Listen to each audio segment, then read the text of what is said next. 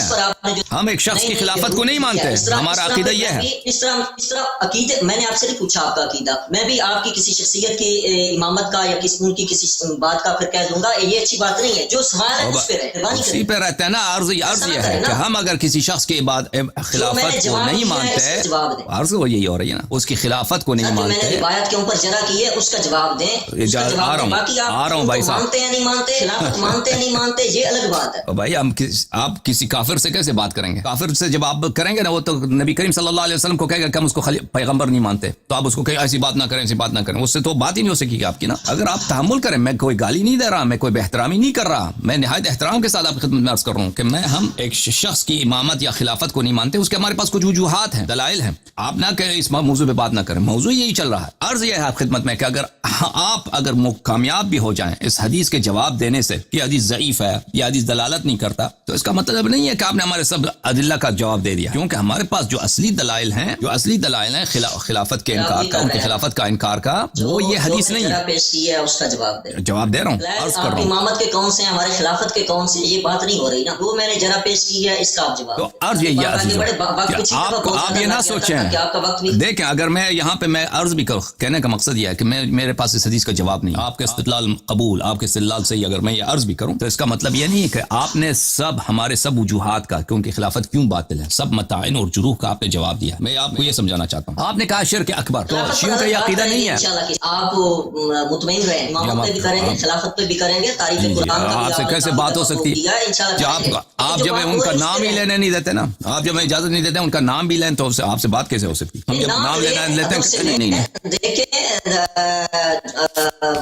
آپ جس طرح کرتے ہیں ایسا نہ کریں. آپ نے سورۃ منافقون کی, ایسا نہ کریں نا, پھر آپ کہتے ہیں کیا تھا فلاں کرتے ہیں اور ہمارے پاس متعین ہے, یہ ایسا نہ کریں. آپ کر لیتے ہیں, بات کرنے کے بعد آپ کہتے ہیں میں نے تو کی بھی نہیں ہے, میں بے احترامی نہیں کرتا. بے احترامی اور کس کو کہتے ہیں بھائی؟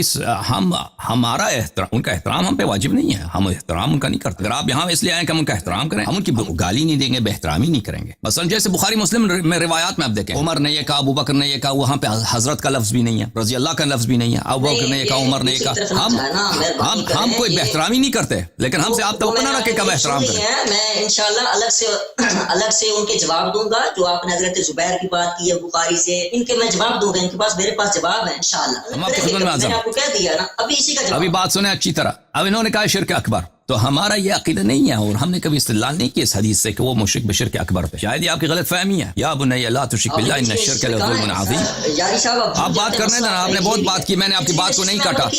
آپ نے بہت بات موضوع پہ آ جائیں, میں نہیں کاٹوں گا. میں موضوع پہ بات کر رہا ہوں نا, شرک اکبر پہ آپ میری بات مسلسل کاٹ رہے ہیں. ٹھیک ہے, کریں. ہاں, شرک اکبر آپ نے یہ تفریق کی ہے, شرک اکبر اور شرک خفی میں. شرک اکبر یہ ہے کہ بندہ کھلم کھلا بت پرستی کرے, اللہ ایک نہیں اللہ پانچ ہے, نستجیر باللہ, یہ بت بھی خدا ہیں مثلا, اس طرح یہ شرک اکبر ہوتا ہے کہ دین ہی سے خارج ہو جاتا ہے. ایک ہے شرک اکبر نہیں, مثلا وہ اس کے دل میں ریا ہے, وہ لوگوں کو دکھاوے کے لیے نماز پڑھتا ہے, مثلا یہ ہے شرک اصغر. دیکھیں عزیزو, ہم نے یہ نہیں کہا کہ ابو بکر جو ہے کلم کلا وہ بتوں کی پوجا کرتا, ہم نے کبھی یہ ادعا نہیں کیا. شاید آپ کی غلط فہمی ہو گئی, ہم نے یہ ادعا کیا. ہم نے کہا کہ قرآن مجید فرماتا ہے لا تشرک باللہ ان الشرک لظلم عظیم, اللہ تعالیٰ سے شرک نہ کر, شرک ظلم عظیم ہے.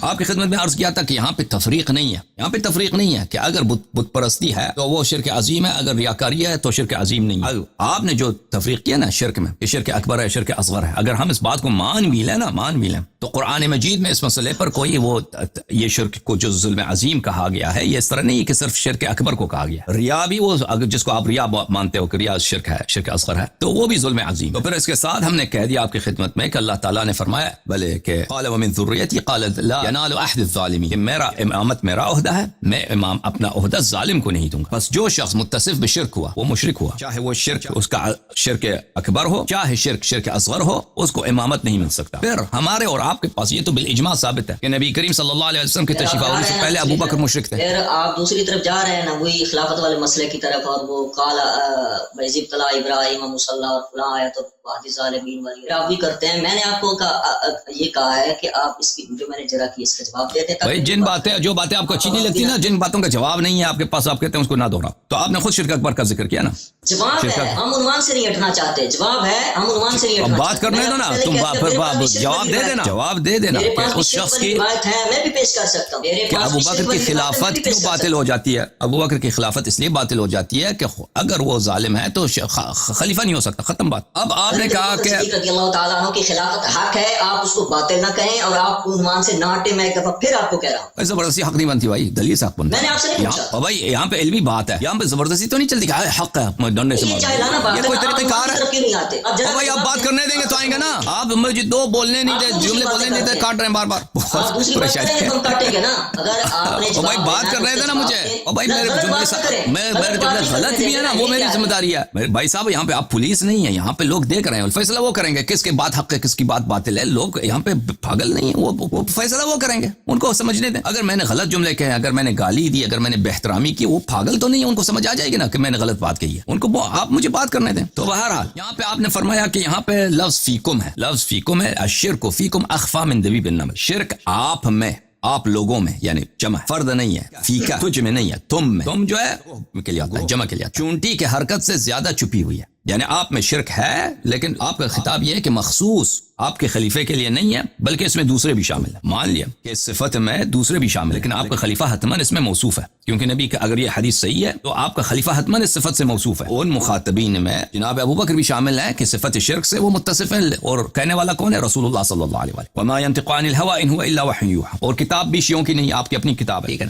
نہیں ہے نا, نبی علیہ السلام نے نہ ہی فرمایا ہے, نہ یہ ثابت ہے, نہ ابو بکر صدیق میں یہ ہے. آپ کہہ سکتے ہیں کہ یہ حدیث ضعیف ہے, زیادہ سے زیادہ آپ تکذیب کیسے کرتے ہیں؟ آپ نے کہا میں نے نہیں کیے, ابھی آپ پھر کر رہے ہیں. آپ نے کہا میں نے پچھلی دفعہ بھی نہیں کیے, ڈاکو نے کہا ہے. دیکھیں مولوی صاحب, اس دو باتوں میں بڑا فرق ہوتا ہے. آپ کہہ سکتے ہیں کہ آپ کے نزدیک یہ حدیث ضعیف ہے, لیکن آپ نہیں کہتے کہ حدیث جھوٹی ہے. آپ تکذیب نہیں کر سکتے, آپ نہیں کہہ سکتے حدیث موضوع ہے یا جھوٹی ہے. آپ کہہ سکتے ہیں, آپ کی مرضی, آپ کہتے ہیں کہ میرے نزدیک یہ حدیث ضعیف ہے, لیکن بڑا فرق ہوتا ہے موضوع حدیث میں, کذب حدیث میں, اور ضعیف حدیث میں. آپ نے تو صرف ضعف پہ استدلال کیا ہے کہ سلیم ابن ابی سلیم غیر ثقہ ہے, مختلط ہے. آپ نے اس پہ استدلال کیا, آپ نے استدلال تو نہیں کیا کہ وہ جھوٹا آدمی ہے, اس نے حدیث وضع کیا. اور آپ کو پتا ہے کہ جھوٹی حدیث محدثین کے نزدیک اس کا نقل کرنا حرام ہے, مگر بشرط یہ کہ اس کے ساتھ اشعار کیا جائے, اس کے ساتھ تصریح کیا جائے کہ حدیث جھوٹی حدیث ہے. تو ان محدثین نے مثلا بخاری, محمد بن اسماعیل البخاری نے ادب مفرد میں اس حدیث کو لے کے نقل کیا ہے, وہ آپ کے حدیث کا سب سے بڑا امام ہے. اس کے علاوہ دوسرے محدثین نے لایا, کسی نے نہیں کہا کہ حدیث جھوٹی ہے. یہ آپ ضعیف اور مکذوب اور موضوع حدیث میں خلط نہ کریں. لہذا آپ نہیں کہہ سکتے کہ رسول اللہ صلی اللہ علیہ وسلم نے نہیں فرمایا. آپ کہہ سکتے ہیں کہ یہ ثابت نہیں, لیکن ہم ثابت کریں گے کہ یہ حدیث حجت ہے اور صحیح ہے. تو آپ کا جو جھٹلانا ہے, تکذیب ہے, وہ محل سے خارج. پھر آپ نے استدلال کیا ہے مقدمہ ابن صلاح سے. دیکھیں مقدمہ ابن صلاح کیا کہتا ہے. مقدمہ ابن صلاح کہتا ہے کہ تعدد طرق سے حدیث صحیح ثابت ہو جاتی, مگر یہ کہ ایک حدیث کی ضعف بہت شدید ہو. اگر ایک حدیث کی ضعف بہت شدید ہو تو وہ تعدد طرق سے, وہ بھی کون سی تعدد طرق, اگر اس کا دوسرا طریق یعنی اس کے ایک تابع ہو, اس کی ایک ہی شاہد ہو, دوسری دو طرق ہو, تو اس سے اس کا ضعف ختم نہیں ہو جاتا. اور یہ اس کی رائے ہے, اس کی فتویٰ ہے, یہ کوئی حدیث نہیں ہے, یہ بات, یہ کوئی قرآن کی آیت نہیں ہے, یہ اس کی اجتہاد ہے. لیکن وہ اس حدیث کی بات نہیں کر رہا کہ جس کے متعدد طرق, جس کے طرق کئی ایک ہیں, اس حدیث کی وہ بات نہیں کر رہا. وہ اس حدیث کی بات کر رہا ہے جس کی ضعف, مثلا راوی اس کا بہت ہی گھٹیا آدمی, راوی اس کا بہت ہی ضعیف آدمی, تو اس حدیث کی بات کر رہا. ٹھیک ہے نا, کہ اگر اس کے طرق متعدد ہوں, صرف دوسرا نہ کہ یہ متعدد ہوں, تیسرا ہو, چوتھا ہو, پانچواں ہو نا, اگر اس کے دو طرق ہوں تو وہ دوسری طرق وہ بھی ضعیف ہو, تو اس سے حذف نہیں ہوتا, کیونکہ دونوں طریق ہی بہت ہی ضعیف. لیکن جس حدیث کی ہم بات کر رہے ہیں یہاں پر, مسند ابی یعلا الموصلی میں, اس کو بخاری نے, جو ان جماعت کا بہت بڑا امام ہے حدیث میں, بلکہ سب سے بڑا امام ان کا حدیث ہے, اور یہ لوگ ان کی کتاب کو اصح الکتب بعد کتاب اللہ کہتے ہیں. جامع بخاری جو ہے وہ کیا ہے, قرآن کے بعد سب سے صحیح ترین کتاب ہے. اس کتاب کا مؤلف اپنے دوسرے کتاب الادب المفرد میں یہاں پر ایک سند کے ساتھ اس نے ظاہر روایت کی کہ اس میں بھی لیث ابن ابی سلیم ہے کہ حدثنی رجل من اہل البصرہ سمعت معقل ابن یسار یقول. یہ معقل ابن یسار بھی ہے, کیا ہے, صحابی ہے, اس نے روایت کیا. پھر ابو یعلا الموصلی نے کئی اسانید کے ساتھ روایت کیا. یہ مسند ابی یعلا الموصلی ہے, المجلد الاول. یہاں پر ملاحظہ فرمائیے, یہ کہہ رہے ہیں کہ تعدد طرق نہیں ہے. تعدد طرق کیوں نہیں ہے؟ حدیث نمبر 54 دیکھیں, حدثنا اسحاق ابن ابراہیم حدثنا ہشام ابن یوسف عن ابن جريج شركاء خلقوا كخلقه. یہ سب تو ثقہ ہیں، انہوں نے سب اس کو شركاء خلقوا كخلقه اس آیہ کے متعلق. ام له شركاء خلقوا كخلقه، کیا اللہ تعالیٰ کا کوئی شریک ہے؟ اللہ تعالیٰ کا کوئی شریک ہے جس نے اللہ تعالیٰ جیسا خلق کیا، اس نے اللہ تعالیٰ جیسا زمین و آسمان بنایا، اس نے بنا.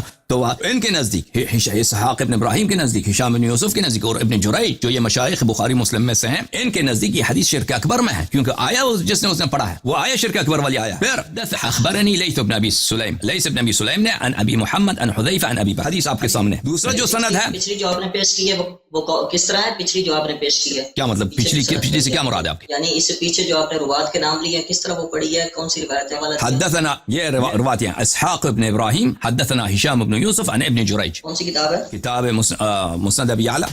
دوسری جو سند ہے حدثنا عمرو بن الحسین حدثنا عبد العزیز بن مسلم عن لیث بن ابی سلیم. آپ دیکھ رہے ہیں کہ یہ دونوں شیخ مختلف ہیں، یہ دوسرے طریق سے روایت کرتے ہیں. اور جو تیسری طریق ہے حدثنا محمد ابن موسیٰ ابن محمد ابن حیان حدثنا روح ابن اسلم وفہد، دونوں قال حدثنا عبد العزیز ابن مسلم قال حدثنا لیث. عزیزو دیکھیں آپ نے کہ یہ 3 طرق ہو گئے. یہ کہتے ہیں طرق نہیں ہے، لیکن ان سب طرق میں بعد آگے جا کر اوپر جا کر لیث ابن ابی سلیم سے سب مل جاتے ہیں. ان کی بات صحیح ہے، لیکن پیچھے جو ہے کہ طرق متعدد ہے. تو اس کا ان کا یہ کہنا کہ یہ طرق سب ایک ہی ہیں، یہ کلام کا باطل. اب یہ کہ سب حدیث کے سب رجال ثقہ ہیں ان کے نزدیک، متعدد طرق سے مروی ہے، لیکن یہ طرق جو ہیں کہاں پہ؟ طرق میں جہل بھی نہیں ہے. پچھلے پروگرام میں کیا کہہ رہے تھے کہ یہاں پہ رجل من اہل البصرہ، یہ حدیث مجہول ہے، مجہول نہیں ہے، سب روات کا ذکر موجود ہے. اب انہوں نے سٹوری چینج کیا، کہتے ہیں لیث ابن ابی سلیم کیا ہے؟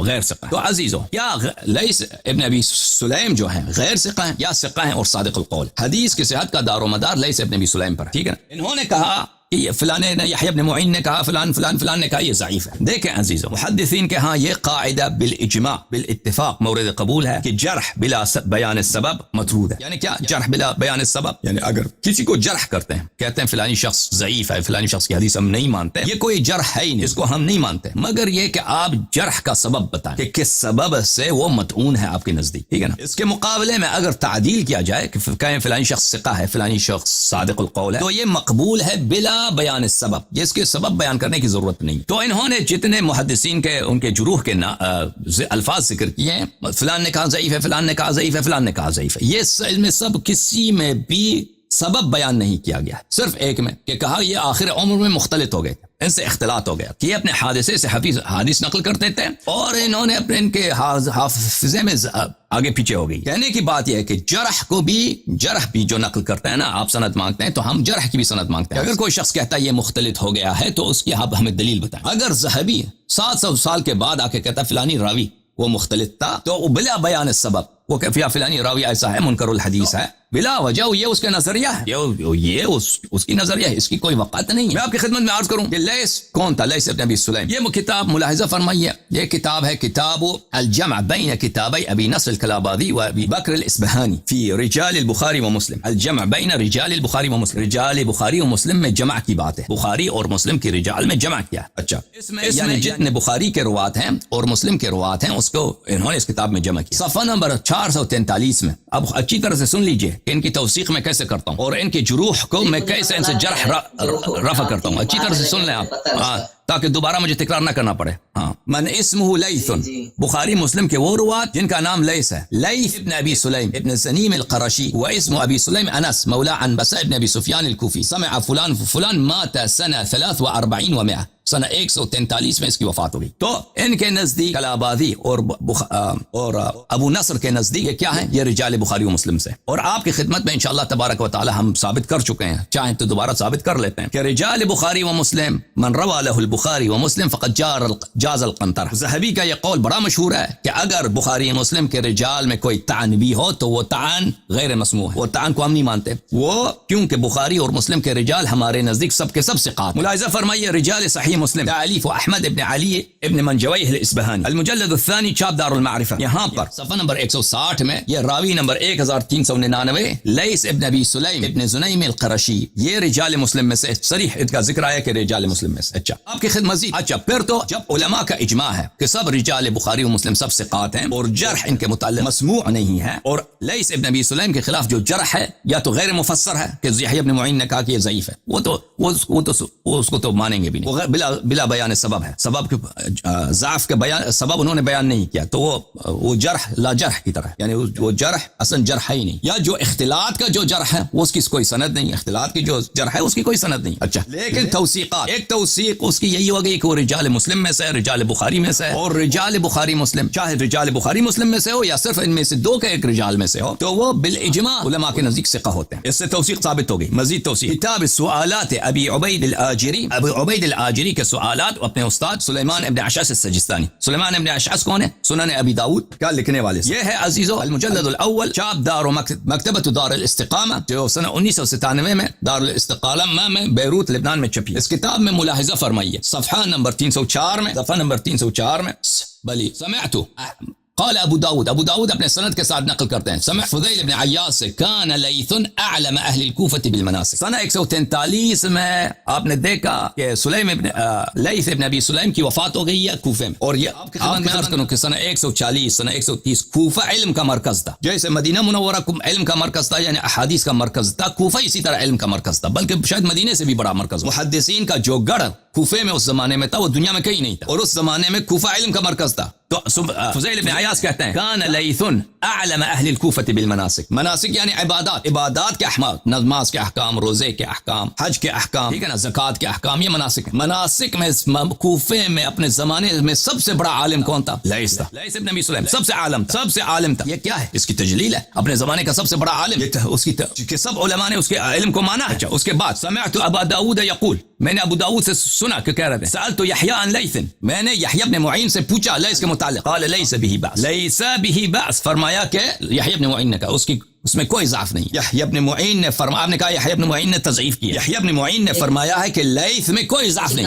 لیس به بأس. جی سر, یہ کتاب السؤالات ابا عبید الآجری عن ابا داؤد سلیمان ابن الاشعث السجستانی. دوسرا قول ان کا یہ ہے جو میں نے پیش کیا زابی کے حوالے سے. جی, یہ ان کا شاگرد بتا رہا ہے, خود ابو داؤد سجستانی, یہ کتاب سنن ابی داؤد کے لکھنے والے, یہ کتاب سنن ابی داؤد, اسی کتاب کے مصنف فرماتے ہیں خود میں نے یحییٰ سے پوچھا کہ لیث کے متعلق کیا فرمایا کہ اس میں کوئی ضعف نہیں ہے. اچھا, ملاحظہ فرمائیے پر کتاب تاریخ الثقات, اجلی صاحب کی تاریخ الثقات چھپی ہے یہ کتاب سنہ 1984 میں بیروت لبنان میں. یہاں پر صفحہ نمبر 399 میں لیث کے متعلق, لیث ابن ابی سلیم جائز الحدیث, اس کا حدیث مقبول ہے, جائز الحدیث, اس کا حدیث مقبول ہے. وقال مرۃ لا باس به, اور دوسرے مقام پہ اجلی نے فرمایا کہ اس میں کوئی ضعف نہیں ہے. تاریخ و اسماء الثقات الحافظ عمر ابن شاہین کی کتاب تاریخ و اسماء الثقات. عمر ابن شاہین بہت بڑے محدث گزرے ہیں, ان کی وفات ہے سنہ 385 میں, سنہ 34 صدی میں, کہ بہت بڑے عالم گزرے ہیں, محدث گزرے ہیں, بہت سارے ان کی تصنیفات ہیں. سنہ 1984 میں یہ کتاب دار السلفیہ کویت میں چھپی ہے.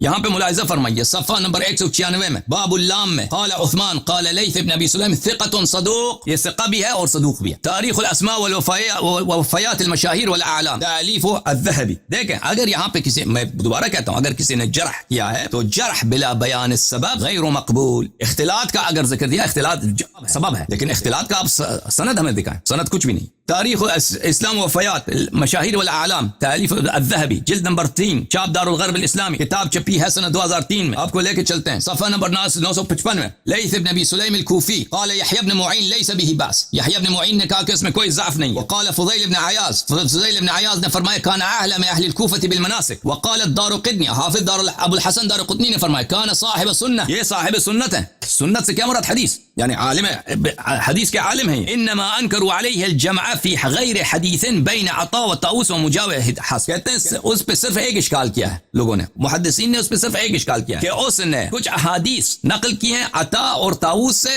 اور مجاہد سے, کہ انہوں نے سب نے یہ حدیث نقل کی. شاید محدثین کے نزدیک یہ حضرات عطا, طاؤس, مجاہد یہ سب ایک دوسرے سے نقل نہیں کرتے, یا سب مسئلہ ایک حدیث کو نقل نہیں کرتے, صرف کہتے ہیں صرف ان پہ ایک اشکال ہے. ہمیں پتہ ہے کہ یہ اشکال اس حدیث میں نہیں ہے. حدیث دبیب النمل میں الشرک اخفى فیکم فی دبیب, یہ اشکال اس میں تو نہیں ہے. پھر اگلے صفحے میں صفحہ نمبر 456 میں, وقال عبد الوارث کان لیث من اوعیۃ العلم, لیث علم کے اوعیہ بولتے ہیں جو علم کا بہت بڑا عالم ہوتا ہے, علم کا ظرف ہوتا ہے, علم کا حامل ہوتا ہے, علم کے بڑے حاملین میں سے ایک حامل کرنے والا ضعیف تھا. وقال ابو بکر بن عياش كان ليث ابن أبي سليم من أكثر الناس صلاة وصياما وإذا وقع على شيء لم يرده. ليث ابن أبي سليم بہت بڑے عابد تھے، سب لوگوں سے زیادہ نمازی، سب لوگوں سے زیادہ وہ روزے رکھتے تھے اس زمانے میں، اور اگر کوئی حدیث ان کے پاس آ جاتی تو نہیں کہتے کہ یہ جھوٹا ہے، خوف خدا کی وجہ سے نہیں، تکذیب نہیں کرتے تھے. اچھا یہ ہم نے آپ کی خدمت میں عرض کی، یہ اتنے آپ کو توثیقات دکھائے الحمدللہ رب العالمین، پس ثابت ہو گیا کہ یہ حدیث، اس حدیث کے طرق لیث سے ملتے ہیں. اس میں ایک ہی ضعف ان کے حضرت کے نزدیک لیث ہے، اور لیث کے متعلق انہوں نے جو ضعف بیان کیے وہ ضعف مطرود ہے، اور ان کی توثیق ثابت ہے، فالحمدللہ حدیث ثابت ہو گیا. فثبت ولایت علی بن ابی طالب علیہ الصلوۃ والسلام الحمدللہ رب العالمین. جی سر کوئی رد ہے تو بتائیں، استفادہ کریں آپ سے. سب سے پہلی بات جو آپ نے چونکہ جو باتیں کی میں نے لکھی، میں سب کا انشاءاللہ جواب دوں گا. پہلے آپ نے بات کی ہے کہ امام بخاری ان کے بہت بڑے امام ہیں، امیر المومنین فی الحدیث محمد بن اسماعیل رحمۃ اللہ تعالی علیہ، یا ان کا نقل کرنا بڑی بات پہ آپ نے بڑا، یہ آپ کا طریقہ رہا ہے. ویسے یہ جتنا آپ نے بیان کیا، کلام کیا، اس میں آپ کا طریقہ کار ہے کہ آپ بات کو بڑھاتے چڑھاتے ہیں تاکہ سننے والے یہ سمجھے کہ یہ تاکہ آپ بھی جانتے ہیں، اور سننے والوں میں سے کچھ لوگ ہوں گے جو اس بات کو سمجھتے ہوں گے کہ یہ جو آپ نے تعدیل پیش کی ہے کہ وہ بہت بڑے عابد تھے، زاہد تھے، صائم تھے، زدار تھے، بہت سنت کے پابند تھے، امام دار قطنی نے کہا سنت کے پابند تھے. یہ جتنی چیزیں آپ نے بیان کی ہے ان کا حدیث میں تعدیل کے حوالے سے کوئی تعلق نہیں ہے. آپ کرتے رہے، میں نے چونکہ آپ کی بات نہیں کاٹی، پتہ آپ کو بھی ہے کہ یہ ان چیزوں سے بندہ جو ہے وہ حدیث میں صحیح ثابت نہیں ہوتا. کوئی بہت بڑا نمازی ہے، اگر ایک شخص کا حافظہ خراب ہے، وہ صدوق، اگر اس کو صدوق بھی کہا گیا، اس کا حافظہ خراب ہو تو وہ جو ہے عبادت گزار نہیں ہو سکتا، یا روزہ دار نہیں ہو سکتا، یا وہ سنت کا پابند نہیں ہو سکتا. تو یہ چیزیں جو آپ نے پیش کی ہیں ان کا توثیق کے ساتھ کوئی تعلق نہیں، پہلی بات. اور امام بخاری یا کسی امام کا، کسی محدث کا کسی روایت کو نقل کرنا، اس کا مطلب یہ نہیں ہوتا کہ وہ صحیح ہے. یہ بھی آپ نے پہلے بھی ایک دو دفعہ اس طرح کیا ہے کہ وہ سننے والے یا کچھ سمجھے کہ یہ امام بخاری نے اگر اس کو نقل کیا تو صحیح ہو گیا. جب آپ کے شیخ رضی بیان کرتے ہیں، خطبہ ناج البلاغہ میں جو بیان کرتے ہیں، خطبے بیان کرتے ہیں، تو آپ ان میں سے بعض کو جو ہے وہ ضعیف قرار دیتے ہیں، یا اور کچھ روایات ہیں باقی کتابوں میں جن کو آپ ضعیف سمجھتے ہوں گے، تو ان کو علماء نے نہیں نقل کیا، ان کو جو جہلاء نے نقل کیا ہے. تو علماء کا نقل کر دینا کچھ روایات کو، یا اس کو موضوع نہ کہنا، آپ نے یہ بھی کہا ہے کہ اس کو تو امام بخاری نے نقل کیا، انہوں نے تو اس کو موضوع یا جاری نہیں کہا یا ضعیف نہیں کہا. ان کا نقل کر دینا علماء کا اس بات پہ دلالت نہیں کرتا کہ وہ ان کے یہ آپ نے جو ہے یہ بھی آپ نے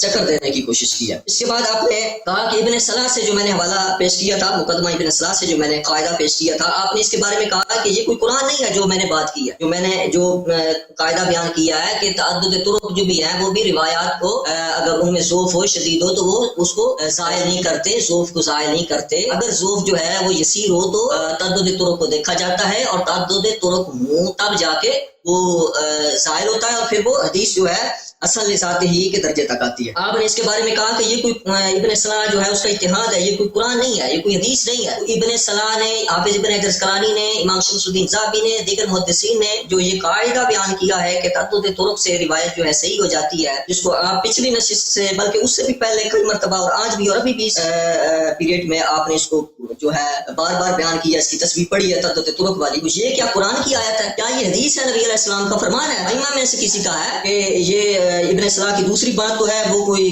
کلیہ ہی نہیں ہے. کیوں آپ کے خلاف جا رہی ہے؟ وہ کلیہ ہی نہیں ہے، وہ کوئی قرآن نہیں ہے، وہ کوئی حدیث نہیں ہے. اور یہ کون سا قرآن ہے، یہ کون سی حدیث ہے جو آپ نے پیش کی ہے؟ تین باتیں ہوگی. چوتھی بات یہ ہے کہ آپ نے کہا کہ یہ جرا جو میں نے پیش کی تو اس کے بارے میں آپ نے کہا کہ اس کی یہ کوئی اس کا سبب جو ہے بیان کرے. آپ نے بولا تھا کہ اس کا جرا یعنی جرا مفسر بیان کرے، اگر جرا مفسر ہوگی تو تب جا کے قبول ہوگی. یا یہ جو آپ نے بیان کیا کہ یہ ضعیف الحدیث ہے، یا امام احمد بن حنبل کہتے ہیں مصرف الحدیث ہے، یا امام نسائی نے کہا تھا کہ یہ ضعیف الحدیث ہے، باقی کا جن کا میں نے پیچھے بیان کر دیا، تو آپ نے اس کے بارے میں کہا کہ اس کی کوئی سند نہیں ہے. یہ پھر وہی بات کی جیسا مقدمہ ابن صلاح کی ایک عبارت کے بارے میں کہتے ہیں کہ یہ قرآن حدیث نہیں ہے، اور اپنے طرف جو آ رہی ہے اس کو وہ جو ہے نا لے رہے ہیں، اس کو قبول کر رہے ہیں. اس طرح یہ کہہ رہے ہیں کہ اس کی کوئی سند نہیں ہے. کہ کسی نے کثیر الخطا کہہ دیا، کسی نے حافظہ خراب ہونے کی بات کر دی کہ اس کا حافظہ خراب ہو گیا تھا، آخری عمر میں جو ہے اس کو اختلاط کا شکار ہو گیا تھا، اس کی حدیث ایسی تھی. حالانکہ ابن حجر اسقلانی کے میں نے واضح لفظ ان کو پچھلی دفعہ پڑھ کے بتائے ہیں، جن کو انہوں نے ہاتھ نہیں لگایا، وہ یہ تھے کہ اختلاط جدا، کہ اس کو اختلاط ہو گیا اور بہت زیادہ ہو گیا. ولم یتمیز، کہ اس میں تمیز ہی نہیں رہی اس کی حدیث میں جو وہ بیان کرتا تھا. یہ جو صدوق راوی ہوتا ہے، یا جس کو محدثین صدوق کہتے ہیں، جب جو بھی روایت کو بیان کرتا ہے اور اگر اس کا حافظہ خراب ہو تو حافظہ خراب ہونے کی وجہ سے ان کی روایت جو ہے وہ صحیح نہیں سمجھی جاتی. آپ اس کا ثابت ہونا بھی ثابت کریں نا. آپ جو مجھ سے یہ کہہ رہے ہیں کہ اس کی جو ہے جرا جو ہے بسند پیش کریں، اور جرا جو ہے مفسر ہونا پیش کریں، اور اس کا اختلاط جو ہے بسند پیش کریں، تو آپ اس کی تعدیل جو ہے، آپ اس کی تعدیل کی بھی سند پیش کریں. آپ ہی کریں نا. ہم سے آپ سند مانگتے ہیں تو آپ کیوں نہیں سند سے پیش کرتے؟ یہ جو روایت ہے یہ جو اس کی آپ نے پیش کی کہ یہ ہے لفظ آپ نے بولا تھا، آپ نے جو اس کی توثیق کے بارے میں بات کی ہے، اولا تو آپ نے اس کی توثیق نہیں ثابت کی، آپ نے ایک بخاری کا آپ کو حوالہ جو دیا اس پر میں آگے بات کرتا ہوں، لیکن یہ جو جتنی آپ نے باتیں کی ہیں کہ سنت کا پابند تھا، سائن تھا، عابد تھا، زاہد تھا، فلاں نے دیکھا ان کو وہ بڑا حدیث کو نہیں جھٹلاتا تھا، یہ ساری باتیں جو ہیں توثیق سے ان کا کوئی تعلق نہیں ہے۔ اگر آپ ان کو توثیق ہی سمجھتے ہیں تو آپ نے ان کی کون سی سند بیان، کون سی سند ہے ان کی کہ وہ ایسا ایسا تھا؟ آپ نے کہا کہ ان کو فلاں کو کیسے پتہ چل گیا کہ یہ ایسے ایسے تھا؟ تو یہ ہمارے ہاں اگر آپ ہمارا قانون جو ہے، ہمارے قواعد، ہمارے اصول، محدثین کے اصول، اہل سنت کے اصول، اہل سنت کی کتابوں سے آپ بات پیش کرتے ہیں تو یہ سب کو اہل سنت کو بھی پتہ ہے اور آپ کو بھی پتہ ہے، یہ نہیں کہ آپ کو پتہ نہیں ہے، لیکن آپ کا چونکہ جب آپ پھنس جاتے ہیں تو آپ کے لیے ضروری ہوتا ہے کہ آپ چکر دیں، آپ کہتے ہیں کہ جی یہ اس کی جو ہے سند پیش کر دیں، جی اس کے لیے جرم مفسر پیش کر دیں، تو آپ اس کی تعدیل آپ نے پیش کی ہے، اس کی تعدیل جو ہے اس کی یہ سند ہے، اس کی یہ تعدیل ہے اور اس کی یہ سند ہے۔ یہ ان کا کہنا ان محدثین کا کہ یہ جو ہے اختلاط کا شکار ہو گیا تھا، ایک منٹ سامنے کا دوں، امام ابن حجر اسقلانی نے کہا اور امام ابن حبان نے کہا میزان الاعتدال کے اندر، اور امام بہقی نے اس کو ضعیف کہا، یا جتنے علماء نے اس کے اوپر جرح کی ہے، انہیں جرح کے متعلق تو آپ سند مانگ رہے ہیں، لیکن آپ جو بات کر رہے ہیں آپ ان کے متعلق کون سی سند پیش کر چکے ہیں کہ یہ سند کے ساتھ بات ثابت ہے، یہ آدمی ثقہ تھا اور یہ بالکل کوئی ضعیف نہیں تھا، آپ نے اس پر نہیں پیش کی۔ اس کے بعد آپ نے کہا جی بخاری کے رجال میں سے، بخاری کے رجال سے پہلے میں یہاں یہ بات بھی کرتے چلوں تاکہ یہ بات رہ نہ جائے، اور یہ بات آپ نے نوٹ کر لینی ہے کہ آپ نے کہا کہ جی اس مرتبہ لیث بن سلیم کی بات صرف لے کے آئے، صرف لیث بن سلیم کی بات نہیں ہے، میں نے ایک نشست میں سب باتوں کو نہیں دہرایا، سب باتیں ایک نشست میں نہیں آتی، ابھی اور بھی رہتی ہیں، ان میں سے ایک کرنے لگا وہ یہ ہے لیث بن سلیم سے جو اوپر کا راوی ہے، ابھی محمد ایک جگہ آ رہا ہے اور غالباً ایک جگہ ابھی بکر نام ہے، تو ان کی بھی تعیین و توثیق آپ کو ثابت کرنی پڑے گی، یہ نہیں کہ آپ کہیں کہ لیث تو جو ہے بالفرض، یہ نہیں کہ میں کہہ رہا ہوں کہ لیث جو ہے وہ ثقہ ہے یا اس کی توثیق ثابت ہوگی یا آپ نے تعدیل ثابت کر دیا، نہیں، اگر بالفرض اس کی تعدیل ثابت بھی ہو جائے پھر بھی جو اوپر کے جو راوی ہیں ان کی توثیق آپ کو ثابت کرنی پڑے گی۔ اس کے بعد آپ نے یہ کہا کہ یہ تعدد طرق جو ہیں یہ ثابت ہو گئے ہیں، اگرچہ یہ ان میں جو ہے لیث سے اوپر جو ہے ایک ہی سند ہے، لیث جو ہے لیث سے اوپر ایک ہی لیث کی وجہ سے ایک ہی طرق ہے، تو یہ میں نے پہلے ہی بات کی تھی کہ یہ لیث کا ہی طرق ہے، یہ ایک ہی طرق ہے، لیث اختلاط کی وجہ سے، اضطراب کی وجہ سے کبھی کسی کا نام لیتا ہے، کبھی کسی کا نام لیتا ہے، کبھی کچھ کہتا ہے، کبھی کچھ کہتا ہے، وگرنہ جو ہے یہ ایک ہی طرق ہے۔ یہ متعدد طرق کا رونا، جتنے لوگوں نے اس پہ رویا ہے یا آپ نے بات کی ہے، یہ سب غلط ہے، یہ تعدد طرق نہیں ہے، یہ ایک ہی ہے، اور اس کی حالت یہ ہے کہ وہ اس طرح ضعیف ہے کہ امام ابن حجر اسقلانی نے اس کے بارے میں کہا کہ اس کو اس طرح کا شدید اختلاط ہو گیا تھا کہ اس کی حدیثیں جو ہیں ترک کر دی گئی ہیں، چھوڑ دی گئی ہیں، اور ابن حبان نے بھی یہی بات کی ہے۔ لیکن اب کیا بات ہے کہ جب آپ کی مرضی کا جو راوی ہو وہ ابن حبان اگر اس کو ثقات کے اندر نکل کر دے، جیسے کہ میمون الکندی کے بارے میں آپ نے بات کی تھی، اگر میمون الکندی کو صرف ذکر کر دے ابن حبان تو آپ کہتے ہیں ثقہ ثابت ہو گیا، آپ کی ریکارڈنگ موجود ہے، ٹھیک ہے، آپ بدل جائیں، بے شک آپ ہم سے کہیں کہ اس کی سند لائیں، کوئی کہتا ہے اختلاط ہے تو سند لائیں، اگر کوئی کہتا ہے ضعیف ہے تو سند لائیں، اگر بہقی کہتے ہیں کہ یہ ضعیف ہے تو سند لائیں۔ آپ نے کتنی سندیں پیش کی ہیں جن کی آپ نے توثیق ثابت کی، حالانکہ اس کی توثیق ہی ثابت نہیں ہے۔ اب آ جاتے ہیں جی بخاری والی بات کی طرف، یہ تعیین آپ نے ان کی پیش کرنی اوپر والے راویوں، بخاری کے رجال میں سے ہے، آپ نے کہا یہ اس مرتبہ بھی اور پہلے بھی ایک مرتبہ انہوں نے یہی کہا یاری صاحب نے کہ بخاری کے رجال اور مسلم کے رجال جو ہے وہ صحیح ہیں، اور اگر بخاری مسلم میں وہ راوی آ جاتا ہے تو اس کی ثقات جو ہے وہ خود ہی ثابت ہو جاتی ہے، وہ ثقہ ثابت ہو جاتا ہے، اس کی تعدیل ثابت ہو جاتی ہے۔ لیکن یہ بھی میں پھر کہوں گا کہ یہ بھی ایک جو ہے نا چکر ہے، اس لیے کہ امام بخاری یا امام مسلم جو ہے بعض روات سے وہ روایت لیتے ہیں مطابعت میں لیتے ہیں، تعلیقاً بھی وہ روایت نقل کرتے ہیں، کیونکہ ان کے پیش نظر بہت ساری سندیں ہوتی ہیں اور اس میں سے پھر وہ اس کو مطابعت میں لے لیتے ہیں، اور اس وجہ سے وہ روایت صحیح ہوتی ہے کہ اس کی کوئی اور سند بھی ہوتی ہے جس وجہ سے وہ روایت صحیح ہوتی ہے۔ اس کا یہ مطلب نہیں کہ لیث کی وجہ سے وہ روایت صحیح ہو گئی ہے، یا لیث کا نام لیث بن ابی سلیم کا نام الکوفی کا بخاری میں آ گیا تو وہ صحیح ثابت ہو گیا، ثقہ بن گیا جی۔ آپ یہ جو جاننے والے ہیں، سننے والے ہیں، ویسے بھی جانتے ہیں، اور یاری صاحب بھی جانتے ہیں، یاری صاحب کو بھی پتہ ہے کہ مطابعت میں بخاری مسلم روایات لیتے ہیں اور ان کا یہ حال ہوتا ہے، یہ سب کو پتہ ہے۔ یہ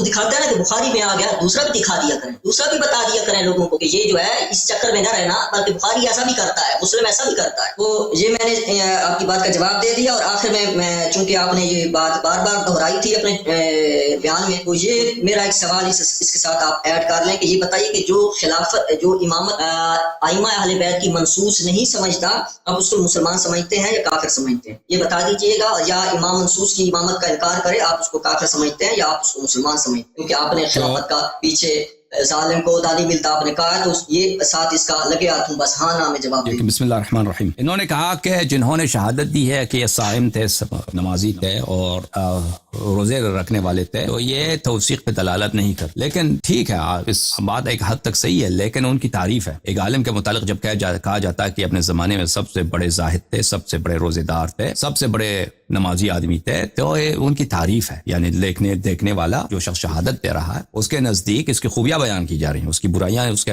نظر میں نہیں ہیں. اور وہ جب وہ کہتا ہے کہ اعلم اہل الکوفۃ بالمناسک، آپ نے وہ تو بالکل نظر انداز کر دیا. اتنی شہادتیں اس نے شہادت دی کہ اپنے زمانے میں علم کے مرکز میں سب سے بڑا جو نماز کے احادیث جانتا تھا، روزے کے احادیث جانتا تھا، صوم و زکوٰۃ کے احادیث جانتا تھا، سب سے بڑا عالم یہی تھا. تو یہ تو واضح طور پر ہے کہ ایک شخص کو آپ مثلا کہتے ہیں کہ فلانی کوفہ شہر میں جہاں پہ وہ محدثین کا گڑھ ہے، وہاں اس زمانے میں سب سے بڑا گھر ہے، تو ان سب کا شیخ ہے شیخوخہ بذاتہ و بنفسہ. جب آپ ایک شخص کو کہتے ہیں کہ عالم حدیث کا بہت بڑا عالم ہے، یہ بہت ذات خود توثیق ہے. اور بہترین توثیقات میں سے یہ توثیق ہے کہ آپ ایک شخص کو اس کے لیے شیخ الحدیث ہونا ثابت کریں. جب ثابت ہو گیا کہ شیخ الحدیث ہے، نہ شیخ الحدیث ہے، زمانے کا سب سے بڑا شیخ الحدیث ہے، تو واضح بات ہے کہ یہ جلیل ترین توثیقات میں سے توثیق ہے. آپ نے کہا کہ علماء جب اپنے کتب میں نقل کرتے ہیں تو یہ تصحیح پہ دلالت نہیں کرتی، جیسے کہ شریف رضی نے بھی اپنی کتابوں میں نقل کیا ہے. یہ اس بات میں بڑا فرق ہے. اگر ایک ایسا عالم ہے کہ وہ معتبر عالم ہے، وہ ضعیف حدیث نقل نہیں کرتا، وہ اپنی کتابوں میں نقل کرتا ہے، اس حدیث پہ اعتبار کرتا ہے،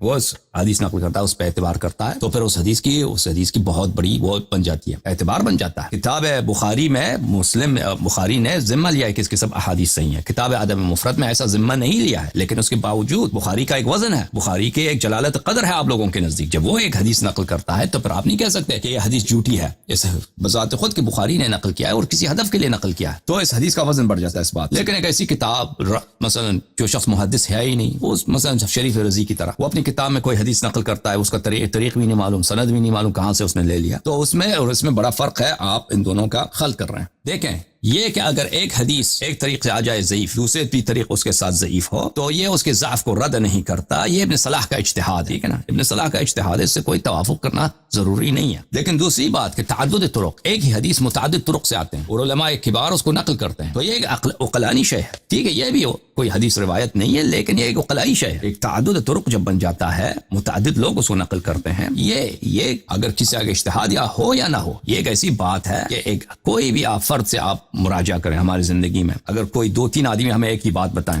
مثلا ایک شخص آ کے کہتا ہے کہ پاکستان میں اسلام آباد میں مثلا وہاں پہ افراتفری ہے، دوسرا بھی آ کے کہتا ہے ہم اسلام آباد سے آ گئے، وہاں پہ کیا ہوا، اسلام آباد میں ہم نے دیکھا وہاں پہ فساد ہو رہے ہیں، ہنگامے ہو رہے ہیں، تیسرا بھی آگے وہی کہہ رہا ہے، تو ہمیں اس کی تصحیح کرنا ہوگا. اگر ایک ہی آدمی کہہ دے، آدمی مثلا ہے بھی مثلا کوئی ثقہ آدمی نہیں ہے، شاید اس کی بات میں شک ہو، یہ آدمی مثلا جھوٹا بھی ہے، کبھی جھوٹ بھی بولتا ہے، نماز بھی نہیں پڑھتا، تو یہ آ کے ہمیں کہہ دیتا ہے کہ بھئی اسلام آباد میں نے دیکھا وہاں پہ بہت ہنگامے ہو رہے ہیں، تو اس کی بات پہ ہم اعتبار نہیں کریں گے. لیکن جب 2-3 آدمی کہیں گے نا، 2-3 آدمی کہیں گے تو پھر گرچہ وہ سب بذات خود کیا ہوں، بذات خود نمازی نہیں ہوں، تو وہ اتنے ثقہ نہیں ہے کہ اتنے ہم ان کو جانتے بھی ہیں کہ کیسے لوگ ہیں، لیکن ہم نے 2-3 لوگوں سے سنا تو انسان اعتبار کر لیتے کہ بھئی یہ سب اگر کہہ رہے ہیں تو اس بات کا کوئی ہوگا کہ اسلام آباد میں کوئی چکر ہوا ہوگا. تو کہنے کا مقصد یہ ہے کہ یہ بات جو ہے ایک اجتہاد نہیں ہے، یہ ایک سنت ہے، ایک طریقہ کار ہے کہ ہم اپنی زندگی میں روزانہ اپنی زندگی میں اس طریقہ کار پہ سب لوگ کافر مسلمان اس طریقہ کار پہ عمل کرتے ہیں کہ اگر ایک ہی بات متعدد طرق سے آ جائے تو اس کو اعتبار دیتے ہیں. اچھا، آپ کہتے ہیں ضابط ہونا ثابت کریں، تعدیل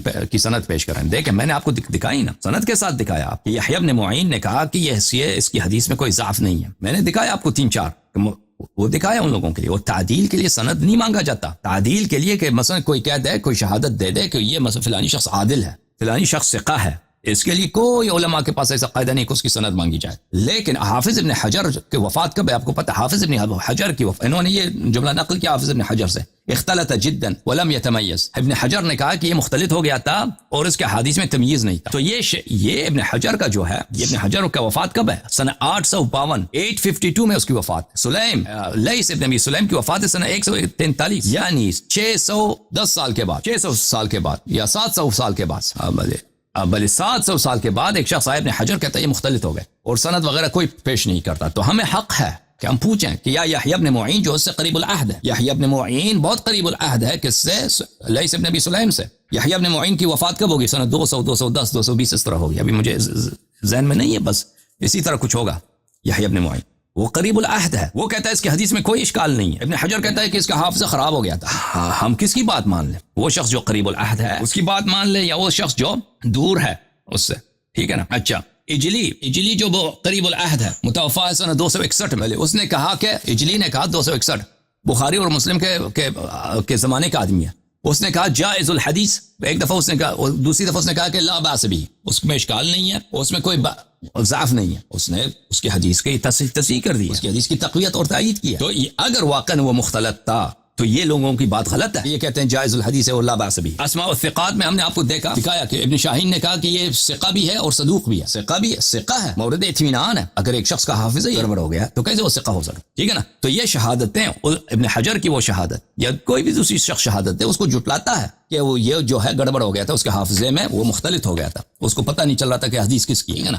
اگر اختلاط بھی ہوا ہو نا، اختلاط اس کی سند میں ہو سکتا ہے، الفاظ میں کیسے وہ اختلاط کر سکتا ہے؟ کہ رسول اللہ صلی اللہ علیہ وسلم نے ابو بکر سے یہ جملے فرمائے، ٹھیک ہے نا، وہ اختلاط ہوا ہوگا. اگر آپ اس بات کا اعتراف کرتے ہیں کہ آپ کی احادیث کتب سے منقول نہیں ہیں، سب حافظوں سے منقول ہے نا، اتنے زیادہ واسطے ہیں. بخاری نقل کرتا ہے حدیث رسول اللہ صلی اللہ علیہ وسلم سے، اغلب 6 واسطے ہوتے ہیں، اور ان لوگوں نے سب حافظے سے نقل کیا، سنی باتیں کہ فلانے نے اس سے سنا، فلانے نے اس سے سنا. تو پھر اور ان میں سے بعض مثلا کہ جن کے حافظے خراب تھے ان سے نقل نہیں کیا ہے. تو پھر اچھی طرح سے سمجھ لیں کہ جب واسطے بڑھ جاتے ہیں، ہم جانتے ہیں اچھی طرح، آپ اپنی زندگی میں اس کو ٹیسٹ کریں، واسطے جب بڑھ جاتے ہیں، ایک واسطے کے ساتھ اگر کوئی نقل کرے نا کہ میں نے اپنے بجان سے سنا، انہوں نے یہ فرمایا تھا، تو پھر اطمینان آ جاتا ہے. لیکن جب واسطے 3 4 5 6 ہو جاتے ہیں، پھر وہ اس کی عقلاء کے نزدیک اس بات کی اہمیت نہیں رہتی، اس بات کی وہ ویلیو نہیں رہتی، اور یہ پوری آپ اپنی سنت کو ضعیف بنا رہے ہیں اس بات سے. تو الحمدللہ رب العالمین.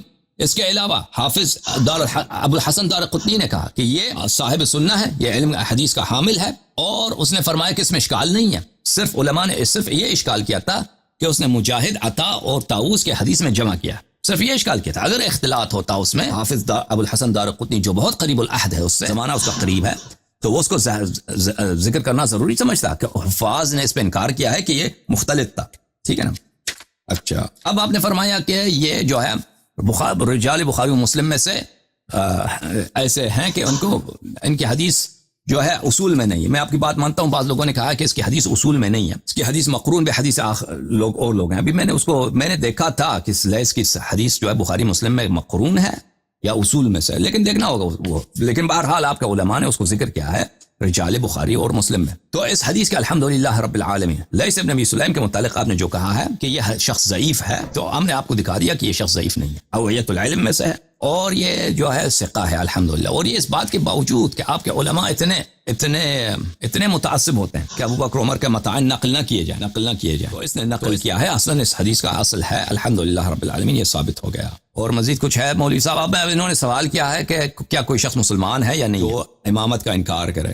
ہمارے نزدیک اگر ایک شخص حدیث رسول صلی اللہ علیہ وسلم اگر اس کے لیے ثابت ہے پھر بھی اس کو انکار کرتا ہے، رسول صلی اللہ علیہ وسلم کی بات کو نہیں مانتا، تو بلی اور اس کو جھٹلاتا ہے، تو وہ بلا شک بلا رائب وہ صرف امامت کے مسئلے پر نہیں ہے، ہر مسئلے پر وہ کافر ہے. رسول اللہ صلی اللہ علیہ وسلم چاہے امامت کے مسئلے پہ اس کو ان کا حدیث ہو، چاہے روزہ نماز، کسی بھی مسئلے پر اگر حدیث ثابت ہو جاتا ہے اس کا انکار کرتا ہے، وہ کافر ہوتا ہے. لیکن جس شخص کے لیے ثابت نہیں ہے حدیث، جس شخص کے لیے ثابت نہیں ہے مثلا وہ اس کو اعتماد نہیں ہے. میں نے 12 اماموں کے بارے میں بولا ہے، اب 12 اماموں کے چاہے 12 اماموں کے متعلق اس کے لیے ثابت نہیں ہے، 12 اماموں کی امامت ثابت نہیں ہے، تو وہ مسلمان ہے ہمارے نزدیک، کافر نہیں ہے. لیکن اگر ثابت ہے اور انکار کرتا ہے تو اس کے کفر میں شک. اگر ایک شخص جاہل ہے، نہیں جانتا، اس کے لیے ثابت نہیں ہے، وہ کہتا ہے مجھے نہیں پتا، شیعہ یہ کہتے ہیں، بھائی شیعہ روایت نقل کرتے ہیں، شاید وہ روایت ضعیف ہے، ہم مجھے اعتبار نہیں ہے، تو پھر وہ مسلمان ہے ہمارے نزدیک. ٹھیک ہے نا.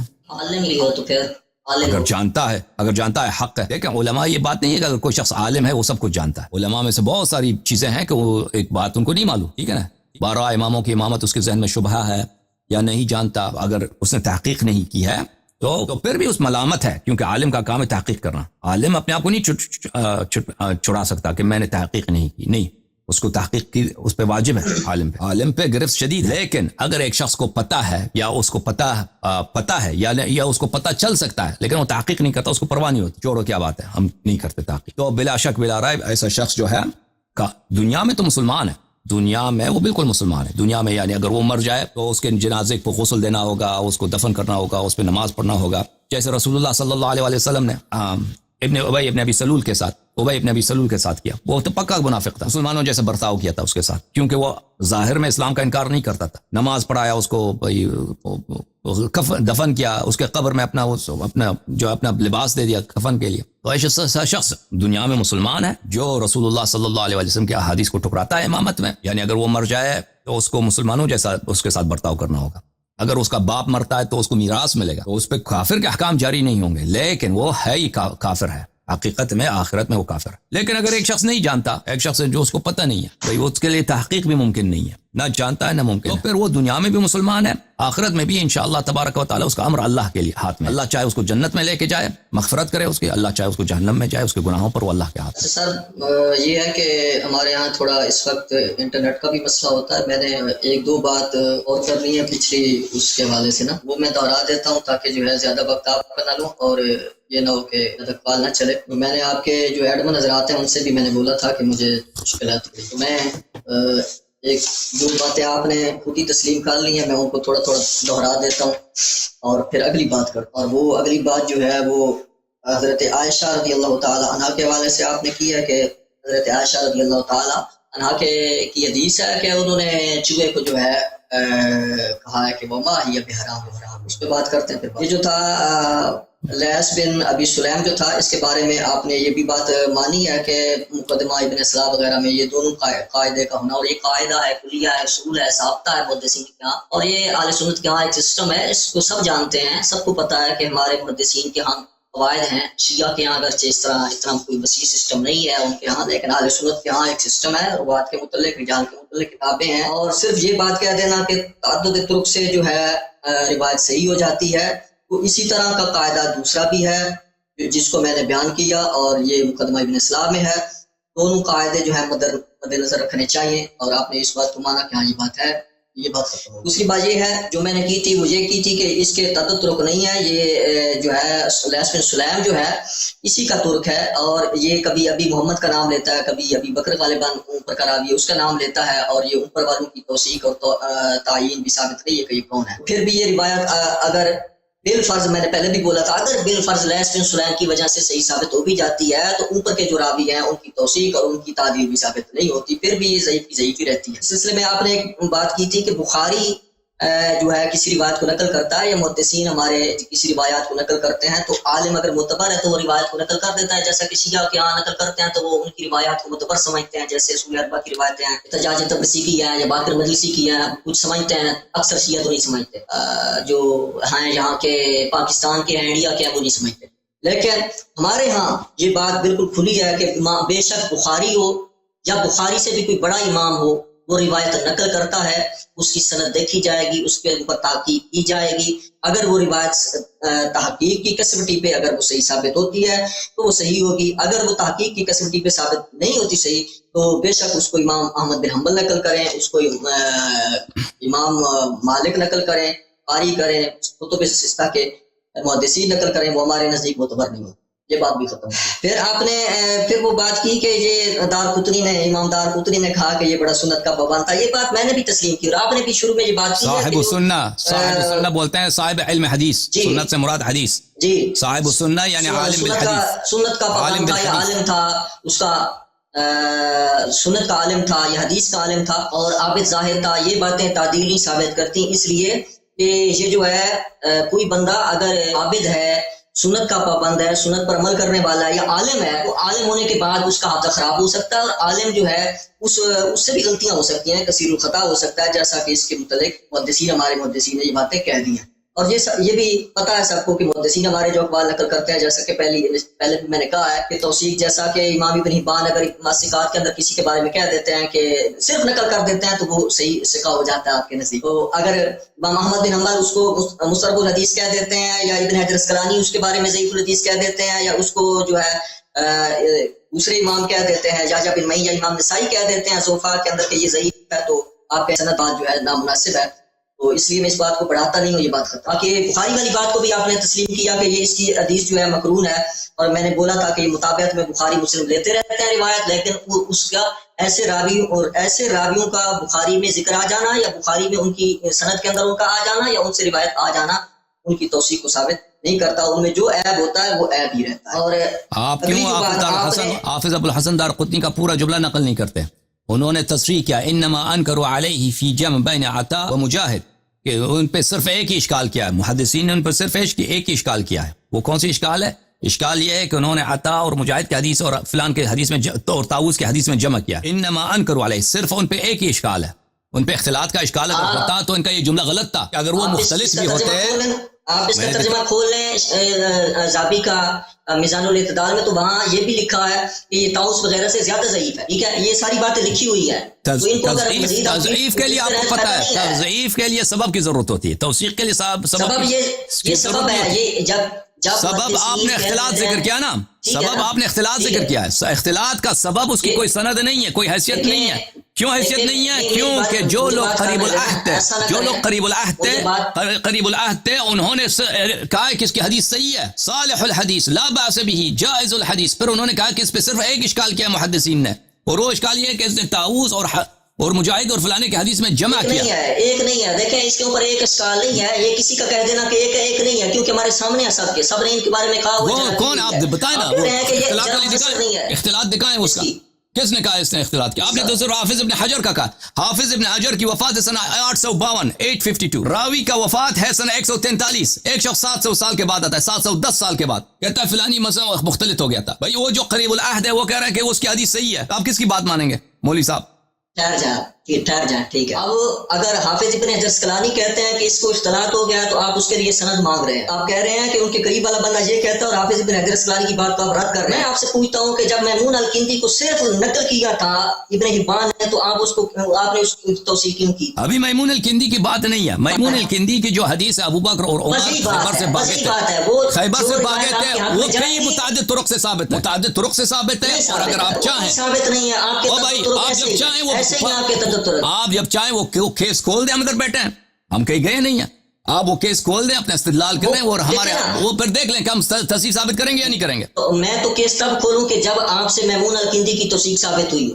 بھائی آپ کیس کھول دیں, کیس جب آپ چاہیں نا, وہ ہر سوال پہ آپ ایک ہی حدیث میں کتنا وقت لگا. میں گھنٹہ آپ سے یہی پوچھتا رہا کہ تعدیل ثابت کرے میمون الکندی کی, آپ نے نہیں ثابت کی. دیکھیں ایک حدیث جو مطابق طرق سے مروی ہے, اس کی توثیق کی ہے. ہاں توثیق نہیں ہے, ابن حبان کی توثیق نہیں ہے. اگر محدثین کی یہ باتیں موجود ہیں, اور یہ حدیث صرف اس سے نہیں ہے, صرف میمون الکندی سے مروی نہیں ہے, تو کئی طرق سے مروی ہے. پھر محدثین کے ہاں یہ قاعدہ موجود ہے کہ اگر کسی سند کو حاکم تصحیح کر دے تو اس کی توثیق ہوتی ہے. خود حاکم کی تصحیح جو ہے وہ توثیق ہوتی ہے. اس پہ حافظ ذہبی نے الکتاب الموقظہ میں تصریح کیا کہ توثیق بنفسہ, تصحیح بنفسہ روات کی توثیق ہوتی ہے. ترمذی کی توثیق